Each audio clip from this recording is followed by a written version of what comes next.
এবার সুন্দরবনের ভিন্ন প্রজাতির গাছ ও ঐতিহ্য চেনানোর উদ্যোগ নিল রাজ্য সরকার।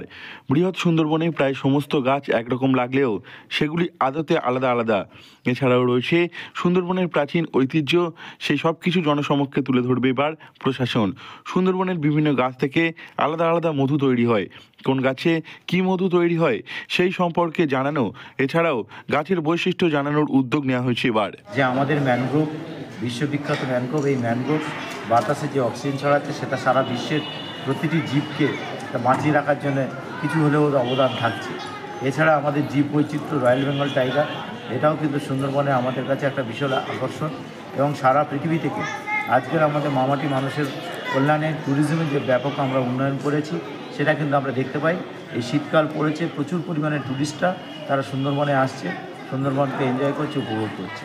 এবং আজ মেলা আকারে এই কথা জানানো হলেও সুন্দরবনের যে ক্যাম্পগুলি রয়েছে এবার সেখানেও এই গাছ চেনানোর বৈশিষ্ট্য থাকবে।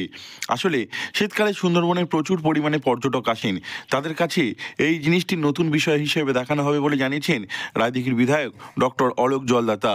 সুন্দরবনের আকর্ষণ রয়্যাল বেঙ্গল টাইগার ছাড়াও অনেক কিছু রয়েছে তা জানাতে এই প্রয়াস। এছাড়াও সুন্দরবনের মধ্যে থাকা প্রাচীন প্রত্নতাত্ত্বিক সামগ্রী ও প্রত্নস্থল চেনানোর প্রয়াস নেওয়া হয়েছে এবার। সুন্দরবন ব্লকের মধ্যে সাগর একটা অন্যতম।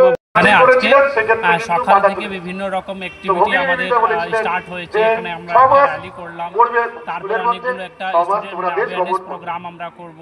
গত বছরে আপনারা সবাই জানেন একটা chief minister madam mangrove plantation একটা স্কিম ধরেছিলেন। আগামী যেটা কয়েকদিনের মধ্যে আরো অনেকগুলো মানে ম্যানগ্রোভ প্লান্টেশনের একটা মানে করা হবে উইদিন।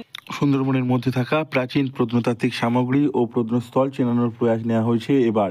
সব মিলিয়ে এবার সুন্দরবনকে ব্র্যান্ড সুন্দরবন হিসেবে তুলে ধরতে চায় সরকার। সেজন্য দ্রুত সকলকে সুন্দরবনের ইতিহাস জানানোর উদ্যোগ নিয়েছে তারা। সেই সঙ্গে সুন্দরবনের যে সম্ভাব্য বিপদের মুখে রয়েছে তা জানাতে হবে সকলকে। এই কারণেই সুন্দরবন মেলা পালনের গুরুত্ব রয়েছে। কিন্তু সকলকে উদ্যোগী হয়ে এই বার্তা পৌঁছে দিতে হবে সর্বত্র এবং সঠিক পথে, সেই লক্ষ্যে পৌঁছতে হবে বলে জানিয়েছেন আয়োজকরা। দক্ষিণ 24 পরগনা থেকে নবাব মল্লিকের রিপোর্ট, লোকাল 18 বাংলা।